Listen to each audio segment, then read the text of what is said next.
соли 2024 нишон дод ки меҳнат, эҷодкорӣ ва ҳадафмандӣ метавонанд ба натиҷаҳои бузург расонанд. ҳама чиз аз як гурӯҳи мустаҳкам оғоз мешавад. Фаридун бо кори худ нишон дод ки доштани гурӯҳи эҷодии мустаҳкам метавонад туро ба ҳама ҳадафҳоят расонад. Ин номуна барои дигар эҷодкорон, аз ҷумла Барон, як илҳом буд. ӯ бо як трек исбот намуд ки эҷоди босифат метавонад тамоми сол туро дар зинаҳои аввали машҳурият нигоҳ дорад. аммо муваффақият танҳо бо эҷодкорӣ маҳдуд намешавад. Саид Шукуров исбот кард ки реҷаи дуруст туро ба мақсадҳоят тезтар мерасонад. дар ҳамин замина Алиҷон нишон дод ки дӯстии ҳақиқӣ метавонад туро дар рӯзҳои душвортарин дастгирӣ кунад. бовар ба мӯъҷиза низ муҳим аст. Мансур Нигматов бо фаъолияти худ ин умедро дар дили бисёр одамон зинда нигоҳ дошт. дар ҳамин ҳол Фаррух Сангинов бо ҳамкориҳои худ сарҳадҳоро шикаст ва дӯстиро миёни ду минтақа тақвият бахшид. саҳм гузоштан дар корҳои ҷамъиятӣ як самти дигари муҳими муваффақият аст.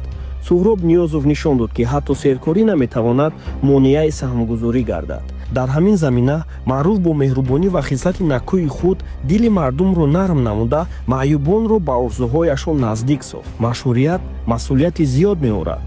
ғолиб Мусоев исбот намуд ки эътирофи мардум туро маҷбур месозад ки шабу рӯз аз болои худ кор кунӣ. ҳамзамон Насим нишон дод ки ҳамкориҳои дуруст бо блогерон метавонанд эҷодиёти туро рушд диҳанд ва имкониятҳои нав фароҳам оваранд.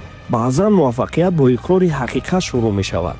Фирӯз Асоев иқрор шуд ки мардак будан сабру доноиро талаб мекунад. дар ҳоле ки Маъруф Акобиров бо нақши Амак худро дар рӯйхати беҳтарин вайнерони Тоҷикистон ҷой дод ва мухлисони зиёдеро ба даст овард.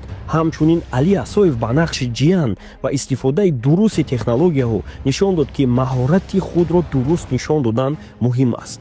Умед Мадаминов бошад бо садои нотакрори худ дили мардумро ба худ кашида худро дар рӯйхати беҳтарин ҳунарпешагони сол ворид кард.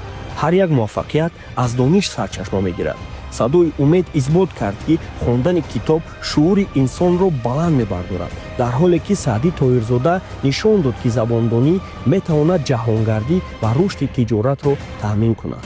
дар ҳамин ҳол Лутфулло исбот намуд ки блогери ватандӯст пас аз хатми донишгоҳ ба хизмати модар ватан меравад. ҳамзамон Диловар Сафаров нишон дод ки манфиати ҷомеа аз ҳақиқат оғоз мегардад. бо таҷрибаи кории худ Дилшод Шарипов исбот кард ки вобастагӣ ба шумораи тамошобинон наметавонад муваффақияти ҳақиқиро таъмин кунад.